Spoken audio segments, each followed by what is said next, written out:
We still do 7 NUFC Matters shows for free a week.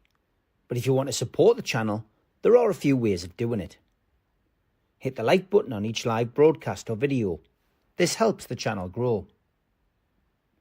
Hit the subscribe button and select the all notifications options. Hit the thanks button to buy a super sticker. You can do this on the live chat too. You can also join our Patreon page or buy us a coffee at the link in all of our video descriptions below. We are also looking for sponsors. If you want our latest advertising rates and how you can get involved, then email John at nufcmatters1892@gmail.com. Thanks for watching.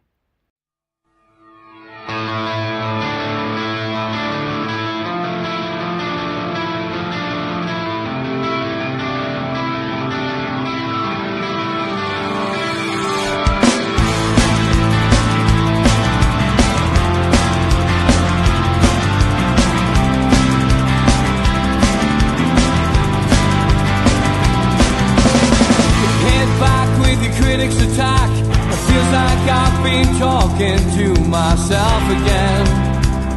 But it's the only way you're ever gonna learn. You look back and it's all in the past. I'm dwelling on the thoughts I cannot say to you. If I don't say the words, then maybe it's not true. And it feels alright when they come and say to you, you're the only thing that makes us all believe. Good evening, welcome along to NUFC Matters with me, Steve Wraith. I've got an hour's chat between me and you guys. Get your questions in. We can talk about Newcastle United. We can talk about anything you want, really. We could talk about Wimbledon, cracking match going on at this moment in time. Norrie, probably the new face on the block, I guess, as far as Wimbledon's concerned these days. We've had Henman Hill, we've had Murray Hill. Maybe we'll have Norrie Hill now. He's making hard work of getting into the quarterfinals, but it's an enthralling game if you're into your tennis. So I'll be keeping an eye on that when when I'm watching this. But good evening. It's a weird feeling, isn't it, at the minute with the transfer window at Newcastle United, because I think, as we've covered on the shows, Newcastle are, certainly in the market for at least 4 players.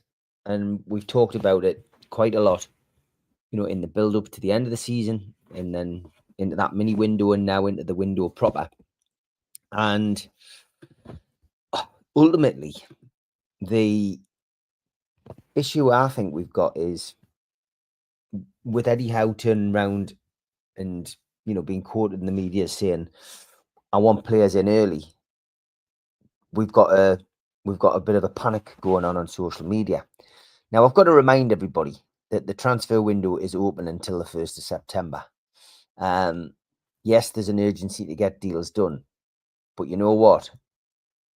I'd rather get the deals done and done properly, and the right deals done and done properly, than rush players in just for the sake of it. I would be a liar if I said I wasn't concerned about the way that things are going with the players that we seem to be getting linked with, where there seems to be a bit of genuine interest there. So those names off the top of my head, of course, James Trafford, the goalkeeper, Alanga, of course, in Nottingham Forest, Scalvini now, of course, the centre half. So, giving you a bit of an update, I mean, before I came on air, I just had a quick look at the social media posts that more or less broke those stories, or who carry a bit of information about those players.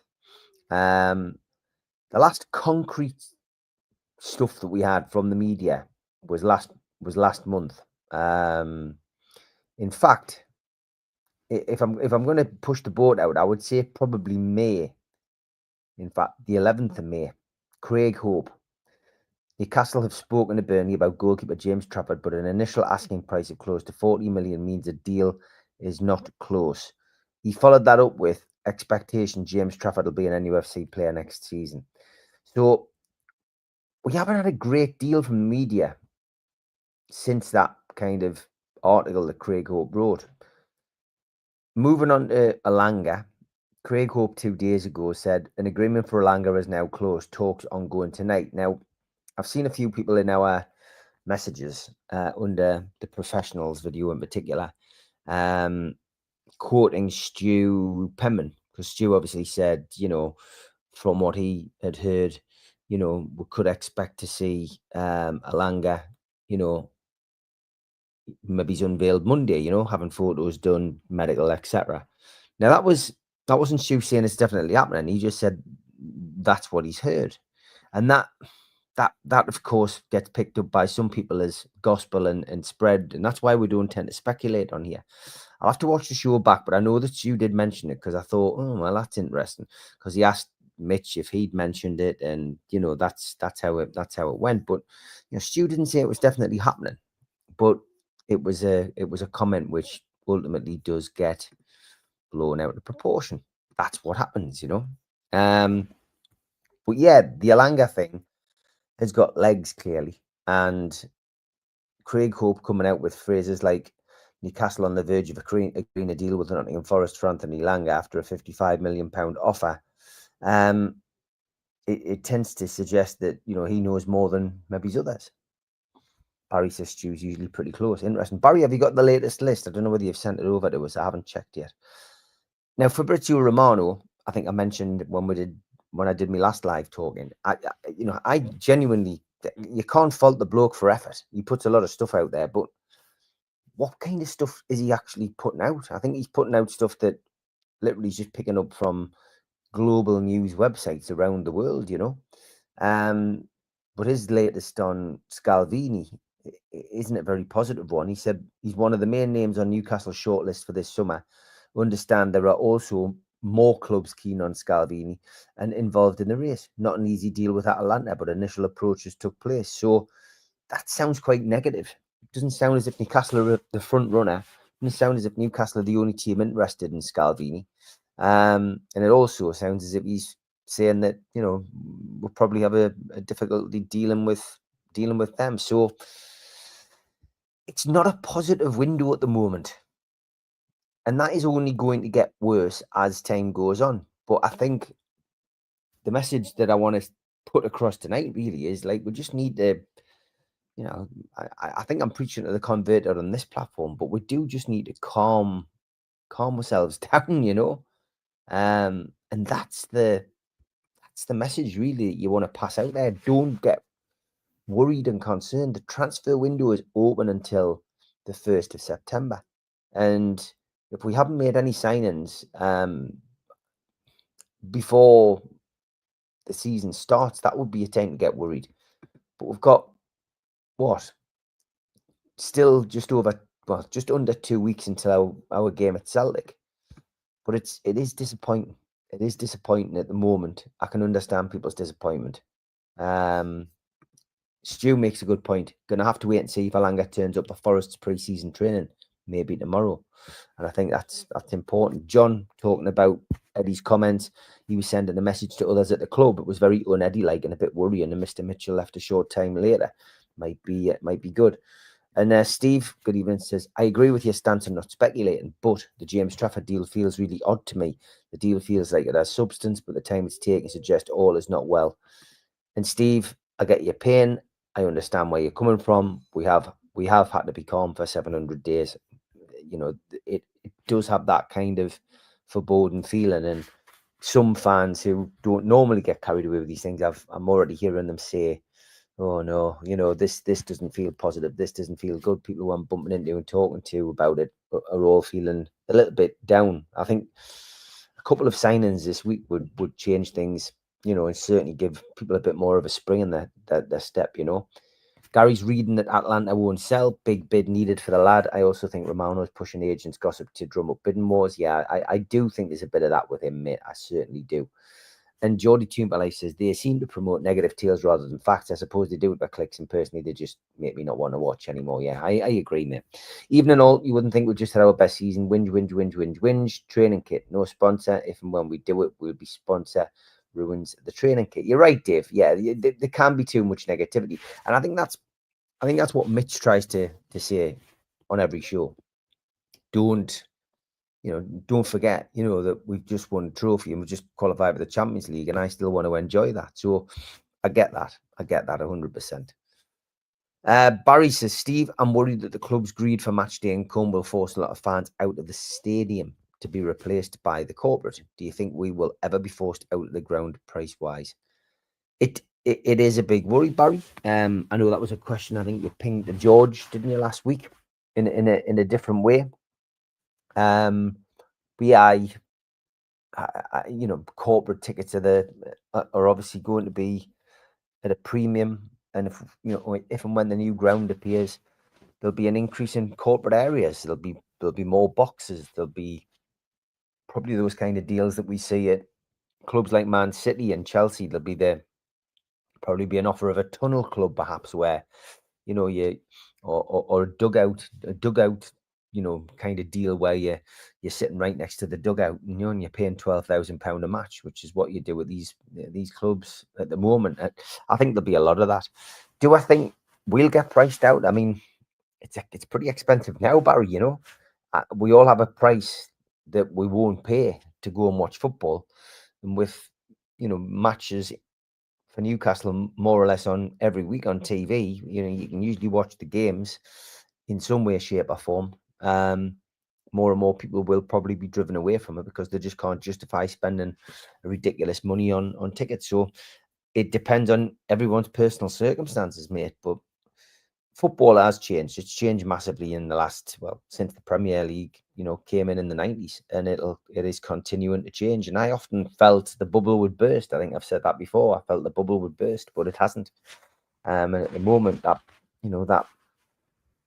machine, the Premier League, just continues to grow. But yeah, I mean, you're stuck between the devil and the deep blue sea, aren't you, with this kind of thing? You want to be successful. You want to be the best team in the Premier League, and you want to be the best team in Europe, and that comes at a price, and sometimes the price is fans out. I'm not saying it's right, but it's just the way that it works, And I think the other thing is as well, and when teams such as Man City, for example, have been so successful, they struggle to sell tickets for Wembley now, and because they go there so often, it's become routine, and they struggle to sell tickets for certain games at home. So there is that flip side. It's finding that fine balance as a football club, I think, really, Barry. But short term, at this moment in time, personally, I don't worry. But yeah, I think it will test a lot of people's wallets. I really, really do, mate. Geordie's at St James's Park says the Madison deal was just about agreed, but Spurs got at bigger wages. Just going back to another player that we were linked with and didn't get. I think that's the big worry, Geordie. That we often get linked with players in the press. Doesn't mean we're actually chasing them. Some we are and some we aren't. But when it gets played out publicly, it really gets everybody down. The Mark Gahey transfer was played out in public, or the non-transfer. We've now got the same with Elanga. We've now got the same potentially with Scalvini, and it's such a strange scenario. And like I keep saying, I almost feel like a broken record. We're on repeat, aren't we? We've got agents pushing the stories. We've got journalists pushing the stories, and it is just crazy. It is. John says PSR means we've got to be more patient than the 6, just the way it is at the minute. I think come September the 2nd, we'll be okay. John, yeah. I mean, listen, we're not going to be doom and gloom on yet till the 1st of September. You've got to stay positive. But at the same time, what we try to do on here is let everybody have their say and have a rational debate. And if some people are feeling down, it's fine for you to express that in the chat. It doesn't mean your opinion's wrong. But likewise, if you're overly optimistic, there's nothing wrong with that either. We're not going to rain on your parade. So yeah, it's a strange one.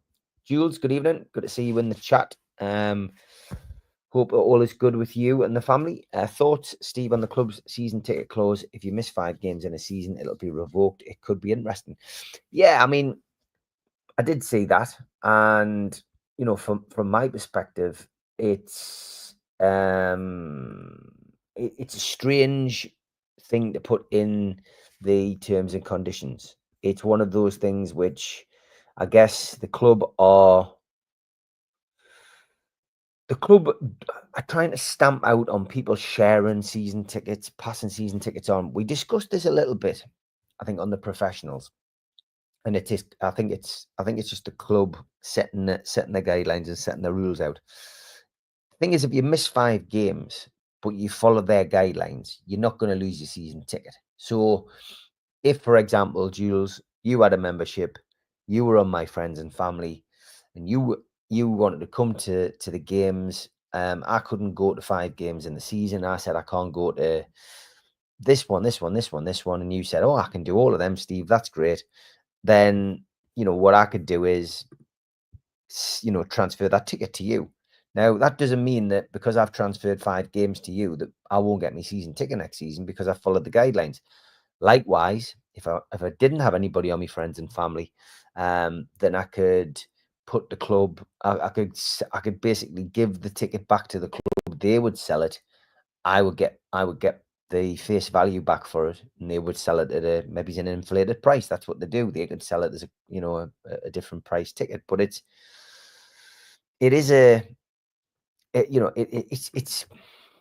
housekeeping, isn't it? It is housekeeping. That's what they're doing. That is what they're doing, and I wasn't as concerned about it. I saw a lot of people who were concerned about it, but I think it was the way it was worded. I think it was the way that some people were putting it down to social media, which was tantamount to scaremongering. But in the grand scheme of things, as long as you follow their guidelines and do it properly, then I do think everything will be okay. Sam, I haven't ignored your message. I've got about 15 questions ahead of you. But what I will do is come to your question, just to show that I'm not ignoring your question. He says, why are you playing down what your mate said? So Stu Penman you're talking about. He said Alanga was getting photos today and training tomorrow. Don't care if it's just what he was told. Don't say it if you're not competent. Stu's big enough and old enough to obviously deal with this himself when he's next on the show, which will be at the weekend, of course. And I'm sure he might jump into the chat if he listens to this. I know that he's coming to the end of a long weekend with Mitch. They've been obviously out together, but at the end of the day, I'm not going to be picked apart on the actual wording of what he said, but he did say, from what he'd heard, he could be having his photos done, having his medical, and be at training on Monday. So yeah, I'm sure he'll stand by that, and you stand and fall by things you say on a podcast. But if he's not there, then he was wrong, whoever told him that. And that's the bottom line. Sometimes you can be right and sometimes you can be wrong, which is why, Sam, we do try to avoid speculating on this program, because it leads to a situation where people just say, see, I told you so. The similar thing happened when somebody in the chat asked the question, how much do you think Newcastle have got to spend? Stu gave a sensible breakdown on why he thought we had X amount to spend. Alan from the fans forum was asked the same question on the fans forum, and he probably went for half of what Stu said. And Ben Jacobs was asked on the program that he did, and he gave a different answer. And that became almost like a daily slanging match in the chat between not the 3 people involved, but people who were saying, well, this is what was said, and that's what I think. But it's just because everyone's passionate, Sam. It's because everyone's passionate and everybody wants that. What we're careful of, really, with the channel is not to put it out there, do a flyer, and selling the show off the back of, maybe it's a statement which could be misconceived. So, our flyers go out for the shows and they're just a flyer for the show. We don't stick a photograph of Alanga on in a tune strip and say, could the deal be done tomorrow or something like that? That's the kind of thing which I think is a step too far. But it's an opinion, Sam. You're entitled to yours. Stu's entitled to his. And, a lot of the stuff that we pick up, we tend not to see on the channel because exactly of this reason that that you're making out here. So yeah, listen, hope that answers your question. I wasn't ignoring you. And from my perspective, it's down to Stu, I guess, when he comes on to have a chat about that. The season tickets is to stop fans not going to less exciting games, because that's happening a lot. I've seen it. Okay, Chantal, nice to see you in the chat. And John says, I don't blame the club if a season ticket is effectively wasted 5 times a season. It wouldn't be good, and it can be transferred or resold. Yeah, it's just ticking the boxes and doing things correctly, mate. That's it, The thing is, we can't rely on one person per position, Steve. Surely the healthy competition will keep our players on top form with all the games next season. We will have to rotate. That includes Isaac. Yeah, you can't have Isaac playing 60 games. We do need a player for each position. We won't have that next season, but we'll certainly hope to have a bigger squad, and a squad which we can rely on. Murphy was outstanding last season. Gordon was in and out. Gordon had a really good spell before the Carabao Cup final, before he got suspended. He was in great form, and when he was suspended and then Lewis Hall got injured, we were all saying, how on earth can we win the Carabao Cup final without 2 of our best players? But history tells you we did. And, it's a squad game, and, everybody plays their part. Mandy says, Steve, what about the tickets on the website? Some have over 800 tickets for Newcastle games, but they are between 96 and 150. I really don't understand where these tickets come from, why these tickets end up on these sites, why the club aren't more, capable of stopping these kind of things. I really don't know. And I think it is concerning. And I'm sure that the Supporters Trust must have asked questions about this, and the Supporters Club. And it's up to the FAB to have these kind of discussions with the club. That's what they're there for. What are these tickets, and who is putting them on the internet, and some of these ones that are going for inflated prices, that needs to be stopped. It's gone on for years though.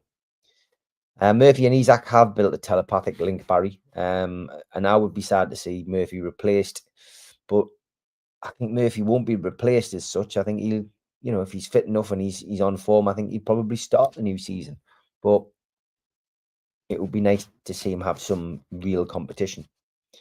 Les says, let's face it, much of what we discuss are things we've heard or rumors we've read. Don't see the problem. Yeah, I think it's just what I was trying to say before, Les, that some of the channels, not just Newcastle, of course, but channels that cover every club, have a designer that specializes in doing a daily flyer which suggests X, Y, and Z.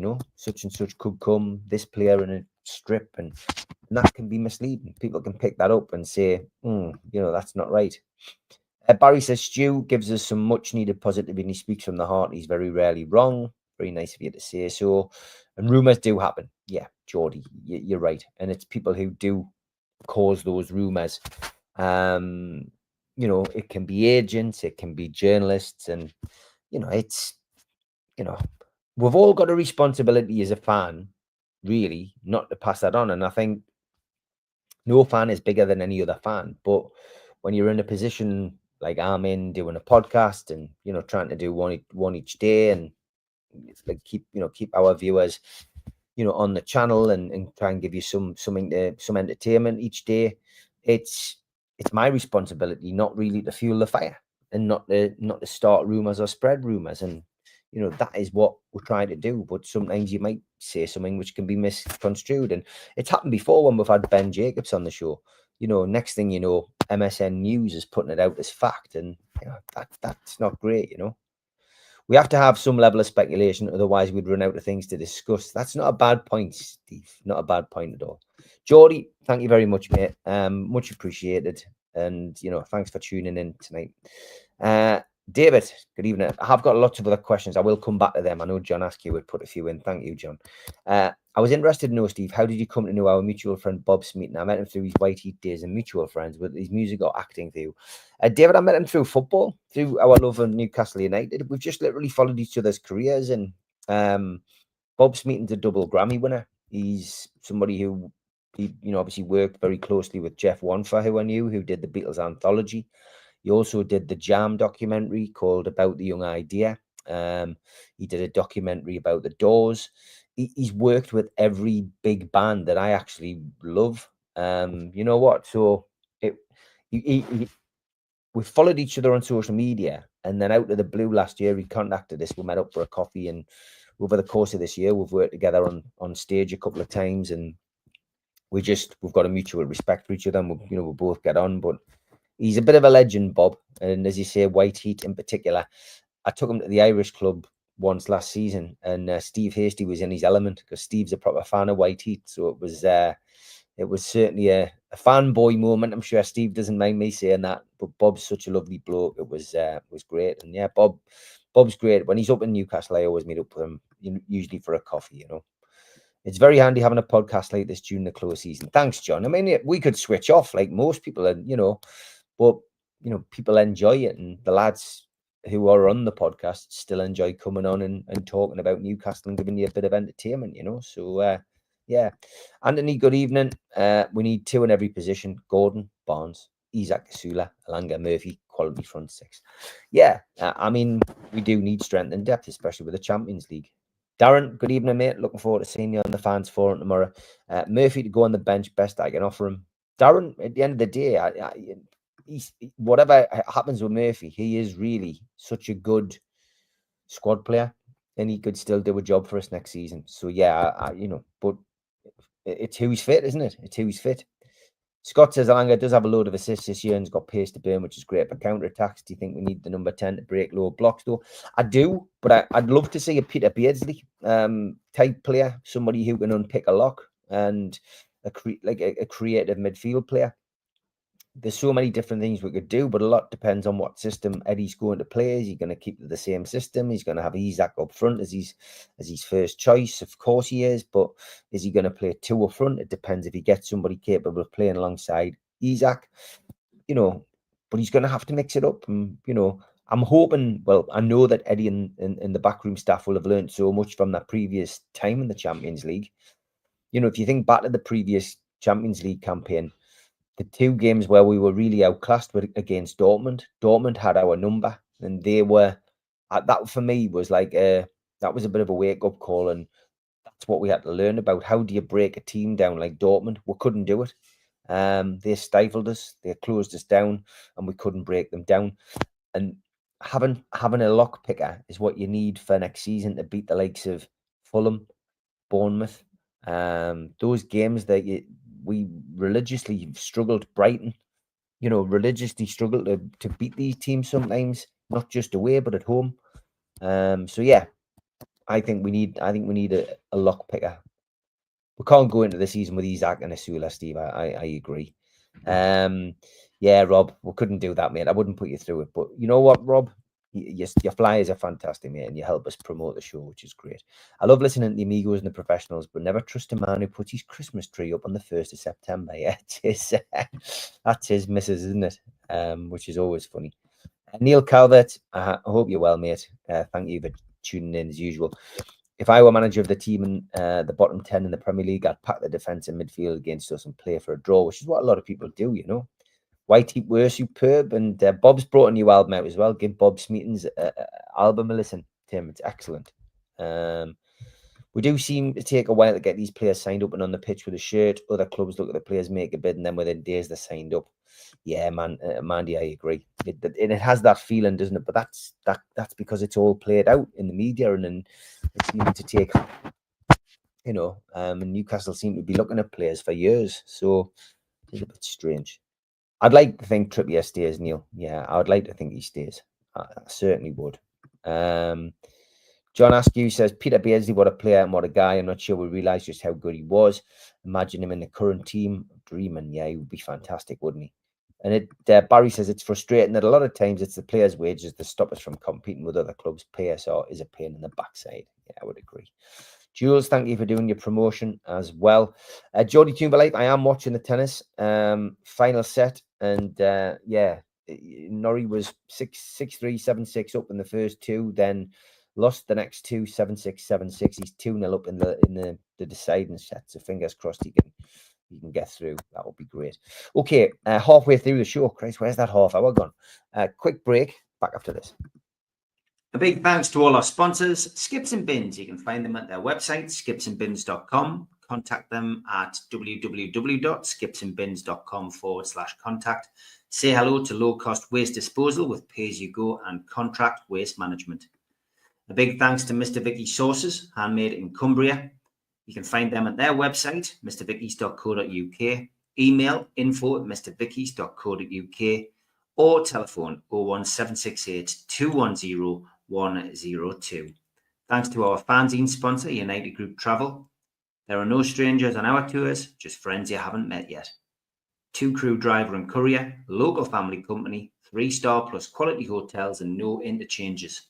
Hot and cold snacks and drinks available on the coach, all excursions included. Their website, unitedgrouptravel.com, email beverly.ugtl@gmail.com, telephone 01670 632 460 or 0791 666 4174. Just £30 per person deposit. Thanks to Media Arts for all the help with the technical side of things. And if you like listening to us as a podcast, you can go to Sports Social Podcast Network or to iTunes, Spotify, or other podcast providers. If you want to support the show, then hit the subscribe button. It's free. We do 7 shows a week. Hit the little thumb up under the video, which is the like button, or click share to share to your social media. You can also join the channel on YouTube by hitting the join button for as little as $1.99 a month. If you want to become an NUFC Matters member, you can go to nufcmatterspodcast.co.uk. It's a £25 one-off fee. You get your pen, you get your badge, a key ring, you get your beer mat and your fridge magnet and your membership card, nufcmatterspodcast.co.uk for that. And we have an event early next year, 13th of February 2026, an evening with Beardsley, Waddle and Gascoigne takes place at the Tyne Theatre and Opera House. To buy your tickets for that event, go to the box office 0191 243 1171 or Tyne Theatre and Opera House.uk. Oh, okay, welcome back to NUFC Matters. I put a few links in the chat. Don't forget the League Cup final screening, July the 25th at the Tyneside Irish Centre. It is free entry. You do have to register to come to the event. It is names on the door, and it's only 100 places. Everyone who enters into a free raffle to win a replica medal. We've got 62 places left, so 38 if you're joining us so far. But get yourself along. Should be a good evening. 7 o'clock doors open. 7:30 cup final starts. Just a playthrough of the cup final and a chance to get together with a few of the Matters viewers. In aid of Age UK North Tyneside, we'll just be doing a couple of raffles, etc. on the night. It's just a little fundraiser for them, but a chance to watch the cup final again. And who doesn't want to do that? I think we've all watched it 5 or 6 times anyway. I've also stuck a link in the chat for the merch. Of course, we've got all kinds of stuff on there. We've still got a few of these Isaac Dan Burn signed cup final tops and Anthony Gordon semi-final shirts. So all signed by the guys. And we've got a few signed pics up there, including this wonderful one of Isaac's goal at Wembley. So get yourself onto there. We've also got the T-shirts back on sale. So if you want an NUFC Matters T-shirt for your summer holidays, then get yourself onto the website, onto the merchandise link. And don't forget the fanzine, which is now landing on people's doors through their letterboxes and on their doorsteps. The last one has come out, so you do need to subscribe for next season. And again, we're doing that for Age UK North Tyneside, £25 for 4 issues, with all proceeds going to the charity. Okay, let's get through to some of the questions that you asked me earlier on. MT, good evening. Have you got a big part in the Quadrophenia sequel? It's called To Be Someone. I shot that film about 4.5 years ago, and yeah, I mean, I got quite a bit of dialogue in it, but yeah, I've got a very interesting part in that. It was a lot of fun to do. Working with Ray Burtis, the director, and a wonderful team. I spent 4 days on set for that one, but it was fantastic. A great opportunity. It's a very funny film. It's got quite a few of the original cast in it. It should have been called Quadrophenia 2, but the legals wouldn't allow it. But a lot of the same cast in it. obviously a lot older. But yeah, it was a lot of fun to do, MT. So if you're thinking about watching it, give it a watch. It is a good laugh. John says, do you think PSR makes it difficult to get deals over the line in the window, but with the 6 getting their deals sorted, we can get them to get to work later in the window? PSR does make it difficult, John, 100%. And I think we discussed it quite heavily on the Amigos that, that little mini window was always going to cause problems for Newcastle. It was always going to cause problems for those teams who aren't in that so-called big 6. And I just think Newcastle again they've entered a transfer window in a bit of disarray, with Mitchell going. On the surface it looks like we're in disarray because we've got no sporting director. But, were Nixon and Howe already planning for this and they've already made the inroads? Who knows? How does it look to agents when Newcastle don't have a sporting director and they're having a deal directly with the manager? I don't know. Nobody knows. So, but yeah, listen, it's difficult for Newcastle in lots of ways, but PSR definitely doesn't help. If we get the right players signed up, it doesn't really make that much difference. If they're signed in June or the end of August, just get the right ones in and we're sorted. Just a thought.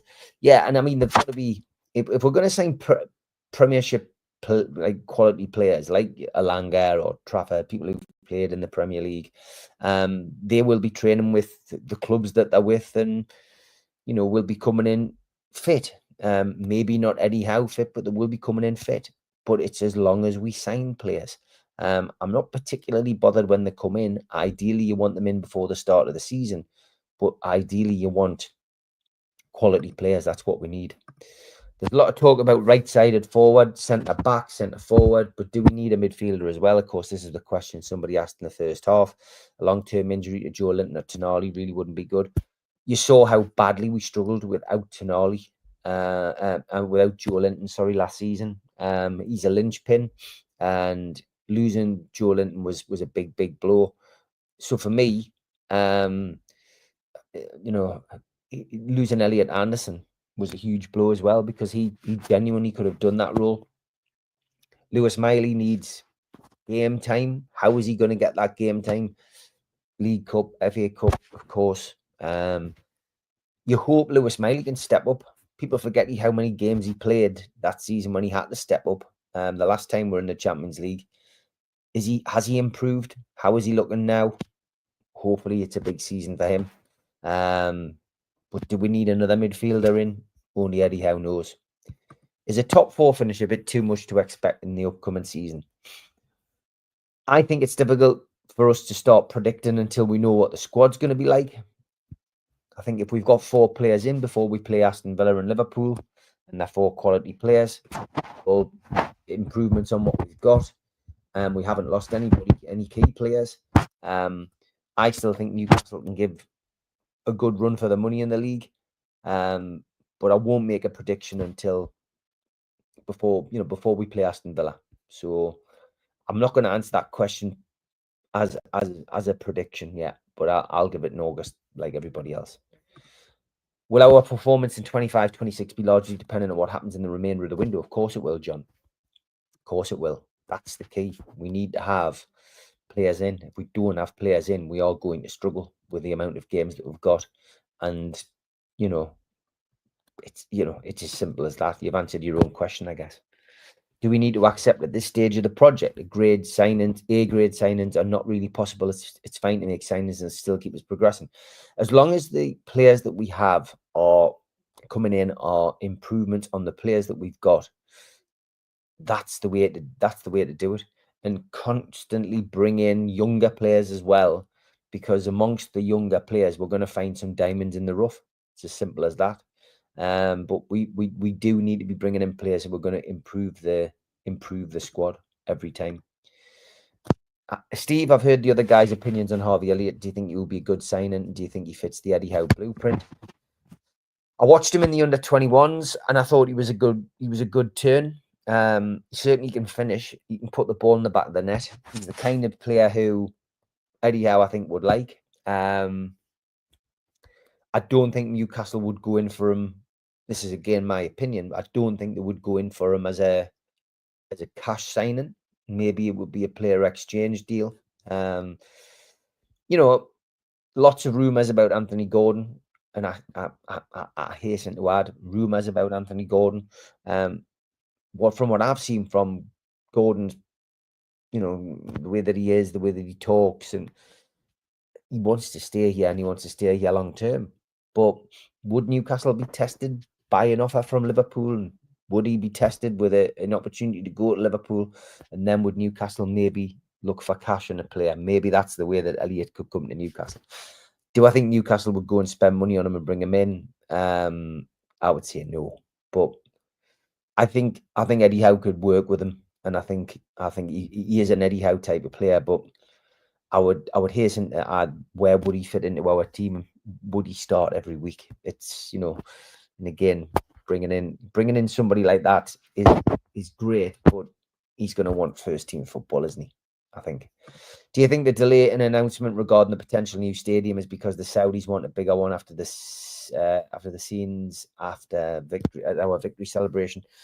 I don't know what the delay is. We know that there's been opposition. Is it that? Or the council not playing ball? Is it taking more time than we expected? Who knows? I don't know why there's a delay. But I keep saying as well, Rome wasn't built in a day, was it? It wasn't built in a day. That's the problem. This summer is following previous transfer windows. Steve, you're a man of few words, but I can't disagree with you at this moment in time. Problem is, says Jules, Eddie Howe or someone says something, for example, get signings in early, and some take every word literally. It's crazy. It's not helped by endless transfer shows, accounts rehashing, nothing. Yeah, you're very, very true, Jules. Thoughts? Oh yeah, we discussed that earlier, didn't you? What's going on? What's happening to football has been going on with live music. Lots of real music fans have been priced out of big gigs. I think a lot of that's come to the fact that, you know, piracy with music, Gary. You know, that's why gigs and concerts have had to go up in price. That's what the music artists will tell you, because people just don't pay for music anymore. They stream it for free. So I think that's been a knock-on effect. But yeah, you're right. Can't argue with you on that at all. Which celebrity ex-pro you have met has turned out to be the nicest person? It's a good question, that, Barry. I've met most of the legends over the years. What a difficult question, Barry. The nicest person. Because they've all got good qualities. They've all, you know, some of them are really funny, some of them are as dry as sticks. I'm going to say Pavel Cernacek. Genuine. I asked us to be his agent when we became friends, and then he never had an agent in his career. Asked me to do it, you know, before he passed away. I'm going to say Pavel Cernacek, Barry, for obvious reasons. Peter Hasty says, with the Yelanga deal, I can't help but feel for Murphy. He must be thinking, what more could I have done? Yeah, he'd probably value the competition as well. I think he'd value the competition. Dave, getting back to the season ticket thing, isn't it only if your seat's completely empty, sit before it on, resell through the club? Isn't that okay? Yes, Dave, it is. I think I made that point earlier. Yeah. Overall, I'm still buzzing. The main thing was to get the takeover done, and we did it. The Saudis and Rubens are here for the long haul, and that's cracking for us going forward. We'll get there. Yeah, and that positivity is great, John, and I agree with that. Question for me from Tim: what do you dislike the most to do with modern day football?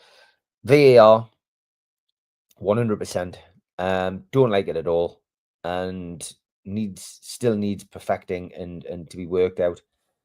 People with mobile phones constantly filming games. I hate that at concerts as well, not just football. People holding up cards all the way through the game, begging for shirts. And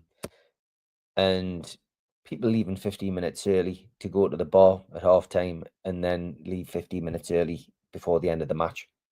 Crazy. Absolutely crazy. Do I think Amanda will return to Newcastle United? No. I genuinely don't, mate. I really don't. I just can't see it at all. And I often think never go back as well, you know.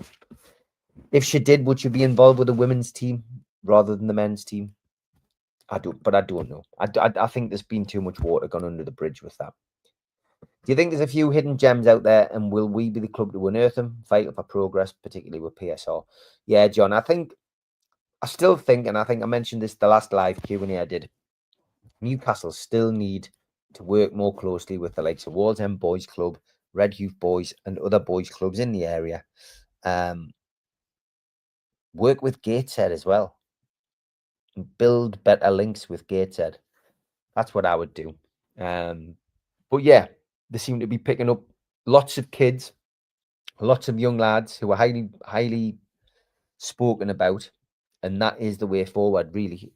And you will find a gem, amongst the rough, 100%. I was reading that a lot of players that excel against low block, Sane, De Bruyne, Foden, Silva, Grealish, Musala, who was sadly injured last night, all big money here. They are all big money, mate.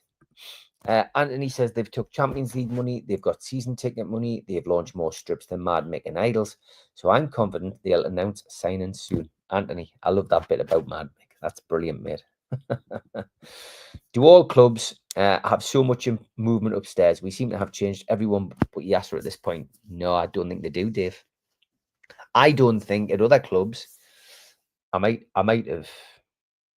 be not. I don't think I'm exaggerating. I don't think we know too much about the other clubs, but obviously I don't follow them. I know Alan usually goes on to other podcasts. Do they talk about their owners and stuff as much? Maybe not. But no, I think we're a unique club in that sense, and I think we have got rid of so many directors, and under this Saudi ownership, I think it's been a bit strange. But yeah, I think it's strange, mate. I really think it's strange. Villa away first game will make for some interesting family chats. It will, Babs. It will.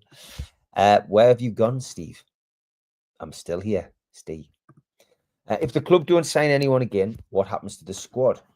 Do you think the ship will start to sink? I don't expect Newcastle not to sign anybody at all. I do think Newcastle will make signings. I don't think the ship is about to sink. I certainly don't. Stephen says, unfortunately, Miley isn't fast enough at this moment in time around bottom half Premier League level. Hopefully he progresses, but up to now, he's not at the races, although he's still young. Alone would probably do. Yeah, I'll be interested to see how he progresses. I can imagine he will want game time this season. I would imagine he's probably going to speak to Eddie Howe and see how the land lies. But Champions League means more opportunities for him to play in cup games. And I guess, like everybody else, he has to take his chance. Young players can turn into A-grade players. We've shown that already, says Gary. Yeah, you're right. Steve, I do think it is really possible that we will move. Geordie, I agree. I think Newcastle will move. I think we will get a new stadium, but it's the big question is, where will it be? I genuinely think Leazes Park is the best option. Of course, it's not the only option, but I think there would be a bit of an outpouring from fans if it was suggested that we moved outside the city, on the city boundaries or whatever, to a different. I think it's become really apparent that that's what we need to do. We can build on the existing site, but it would be lopsided, and it would cost more than building a new stadium. But they've done this. They've done this feasibility report. So will we hear something from them before the start of the season? Will we hear what's the delay has been, why we're not in a position to start? Or will we hear that it's ready to go? We don't know yet. We are being kept in the dark about it. No problem, John.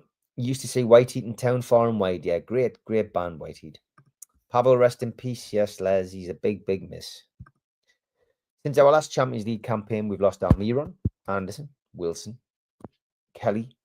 Did we sell Wood that year? We've lost a few, and we weren't that strong to start with. How many do we need? He's out walking the dog. Now, Craig, you're always out walking that dog. It must be the fittest. It must be as fit as a butcher's dog. How many do we need? It's $1 million question, isn't it?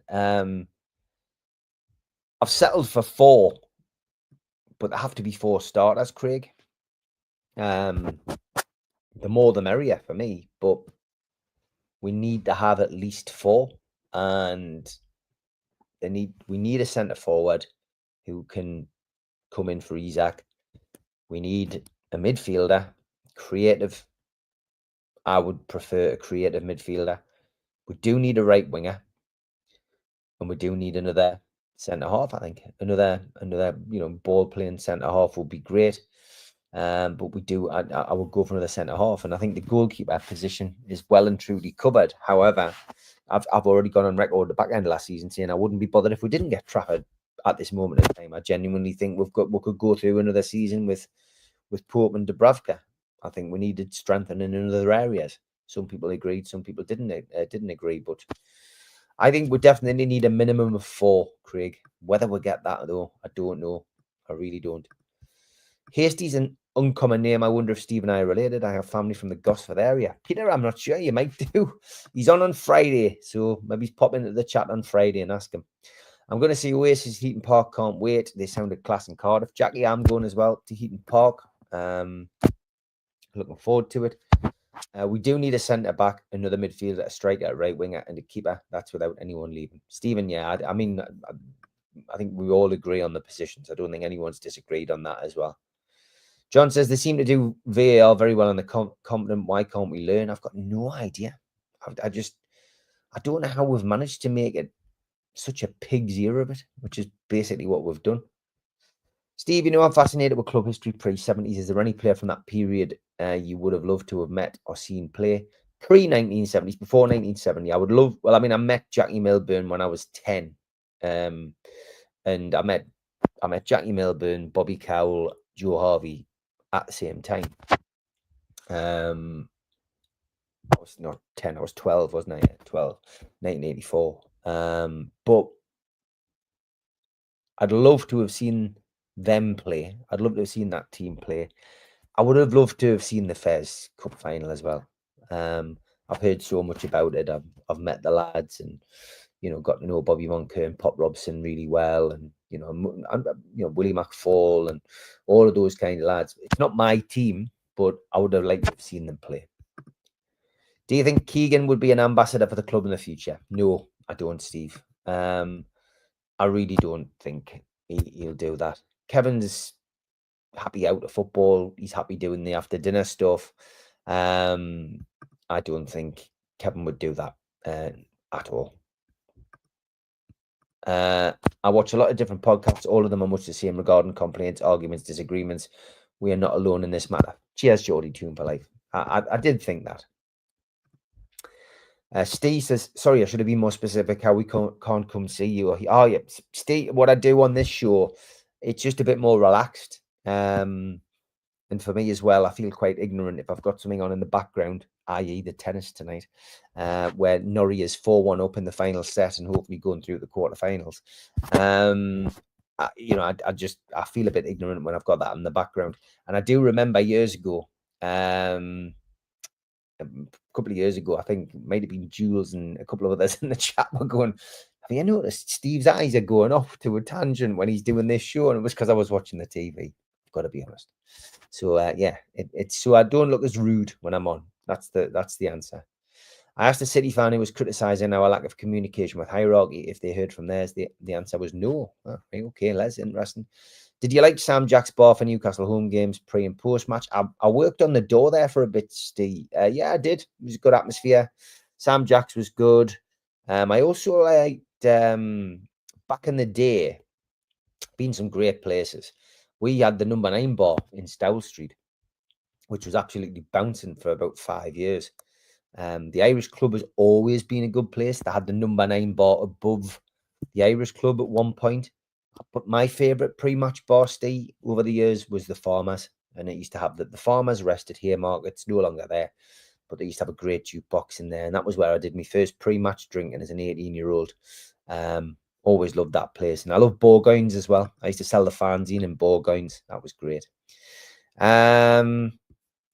We may see benefits from PM spell when the top, from Paul Mitchell spell when the 10 plus top youngsters start shining through. Yeah, yeah, David, that's what we're hoping. You know, these players coming through will be good. Steve, how many of the academy will be promoted this season? I say Harrison and Shara. I think Neve. I expect Neve to maybe break through, Derek. I think Harrison has certainly been playing well. I'd hope that Sanusi's had a decent year under his belt, and he's going to be another one who's stepping up. And there was Murphy as well, wasn't there, last year? So let's say those four and see how we'll go from there. A keeper a year for House, starting his own zoo, I'm sure. It's a good one, Craig. It's a good one. Don't discount Asula. Garen Coel stepping up next season. Asula, Anthony, 100%. I haven't seen anything of Coel really. I know that he had a slightly better. I know he had a slightly better season last season, but what I'd heard from a couple of scouts prior to Coel coming wasn't positive. But I don't know. But Asula, 100%. Yeah, I do think he will come through. Have you thought any more about doing a supernatural stream? Les, that's one of them things that got pushed to the background. We've completely moved on from it, I think. But never say never. Yeah, never say never. It's one of those conversations I'll have with the lads, and you never know. I'll keep you posted on that. Goalkeeper, left back, centre defensive midfielder, centre attacking midfielder, right winger, and striker. That's what Neil wants. Stick a couple on your Christmas list. Jody Toonbalife says Craig's dog called Alanga. Classic. I count Asula as a minty replacement. Interesting. Huey Gallagher is the only answer, says Rob. Yeah, that 1927 team would be a great team to watch as well, Rob. Would be amazing, to be honest. Heath Downey, Geordie Journo seem to estimate the budget at around 125 million mark. That doesn't buy you 4 decent Premier League players, and more to the point, the specific. We need strengthening and agree regarding a goalkeeper. Yeah, I've seen a few figures bandied around. Where did they get the figure from? Where did they get the figure from? Mark Douglas started that, didn't he, Steve, with a 150 million. And that's before they have to sell anybody, is what he put in his. So where did they get those figures from? I really do not know. McFaul used to live in a semi-detached house and wide open. I passed his house every day walking to and from school. How things have changed. He's a lovely guy as well, Willie. Really is. Top guy. I don't think he would do it, but Shiro would be a good sporting director for us, tuned through and through. Must have contacts for days in the world of football and someone that has the wow factor. I don't think behind the scenes they've got things 100%. And I just, Alan Shearer does so well doing other things. Coming to work for the club, I don't think is something that he would do at this moment in time, really. Have you got your bucket hat for the gig, Steve? No, I don't suit a bucket hat, Jackie, to be honest. So I don't suit a cap either. Yeah, bizarrely, I just hats and make caps, yes, but hats, no. Best jukebox in the world, the Farmer's Fact, and it was free, Anthony, and it was free. Remember that. The number 9 bar in the 80s was in the Willows Club, Walker, as the club weren't interested in having it at St James's at the time. Yeah, and then Malcolm Dix did the number 9 bar in the Irish club, and that was really good. He did a really good launch night. I was too young to go to it, but I remember hearing about it. You know, are you going back to doing pre-match in pubs next season? No, Neil. I've gradually been stepping away from events, Neil, because I spend more time in London doing acting. I'm doing a lot of stuff up and down the country at the minute, which is great. So I'm not on Tyneside a great deal. And that's what I trained to do. That's the job that I love doing. Obviously, I enjoy doing the podcast and speaking to you guys. But from my perspective, I feel like I've done everything that I can as far as events is concerned. I'm still doing one big one a year, but everything has to move on. And I just don't have the time anymore to do it because I am busy doing other stuff. So the answer is no, because I enjoy seeing my friends and my family before the match these days. And it's as simple as that. You know, but I thoroughly enjoyed doing them over the years. Trying to get in the Blake 7 mood, ready for the event. What is your favorite episode? Well, I do like the last one. I do like Blake, because it's just a really well put together episode, which is obviously the very final one. I do like Rumors of Death, which is a wonderful episode as well. But those two are superb, well worth watching. But Series 4 was my favorite, or Series D, whichever way you say it. There was some great. Orbit is probably another one, Series 4. Absolutely brilliant, that, mate. Absolutely brilliant. I'd like Maldini at the club. Gary, that was another one who, you know, we heard that he had come for an interview. We put it out on here that he'd certainly felt that he'd been for an interview, but what happened, I don't know. Clearly, they couldn't agree. Terms, conditions, or maybe he wasn't the right person. I think Maldini would have been great if he was given the opportunity to do the job. I see Liam before the match usually, Steve. We don't, obviously, because he doesn't come on the podcast, you know, we're not in regular touch. But yeah, I see him. I see him every home game. He usually comes in and we'll catch up for a pint at some point, you know, and just chew the fat. He usually spends his early pre-match with Keith Patterson. My favourite was John Brownlee with Peter Kelly. Terry Hibbert was a magician. Yeah, great days. Terry Hibbert, I saw before I was allowed to go to Newcastle games as a youngster. I went to watch Gateshead for a full season in the Northern Premier League. And Terry Hibbert was playing alongside Bob Toppin, and they won the Northern Premier League. So I saw Terry Hibbert play a full season that season, and he was absolutely outstanding. So I did see Terry Hibbert play, just not for Newcastle. Geordie Toombalay had his first brew nail in the Farmers. In fact, I had 3. I was as drunk as a monkey, and I just turned 16. What a classic. Terry Hibbert is Les's all-time favourite, breathtaking watching his passes and crosses. Brown ale, I remember my nan drinking Newcastle Amber Ale in the Sporting Arms in Scotswood. Davey was at Wimbledon on Tuesday, number 1 court, the classiest place I've ever been to. If anyone gets the chance to go and do it, strawberries and cream, only £2.70. Wow, that is good. I like the fact that Norrie just wants to play on number 1 court. If he gets through to the final, is he going to want to play there? It's hilarious, but he's doing well. He's 5-2 up, nearly through. Amazing show, Steve. Love listening to your opinion. You don't get your chance normally. Thank you, Barry. Looking forward to seeing you on the Fans Forum tomorrow. Holly and her dad are doing well. Yep, they're great, Steve. Holly's doing really well in a professional life.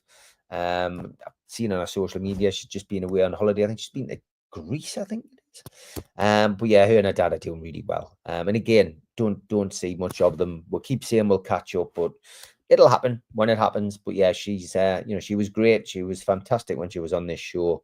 And we'll always be thankful of our dad and our mum. You know, we had some great away days, and I always wish them all the best. Good on you, Steve. Enjoy your acting career, and long may it continue. Enjoy the next years of the Toon, which will be Oscar level. Yeah, more chance of the Toon winning an Oscar than me, mate. Win the Leap was my favourite, still holds a special place in my heart. Yeah, lots of people talk about him, and Len White, of course. The chat has been lovely. Thank you all. Thanks, Steve Wraith. Really enjoyed it. Thank you, Jules, as always. You and Les and the guys in the chat. And I hope Mozza and Alan are having a good holiday. They've set off and probably be there now, which is great. Great watch as always. Best streams on YouTube. Thank you, Tim. Very kind. And I got through all the questions and all the messages. So I hope you've had a good night. And we did a little bit of extra time as well. Back tomorrow, 6 o'clock with a fans forum. Look forward to seeing you all then. And if you haven't subscribed to the fanzine for next season, please do it, because we need to get accurate numbers in for the printer for next season. Hope you're enjoying the one that's landing on your doorsteps. See you tomorrow night. Take care. Bye-bye.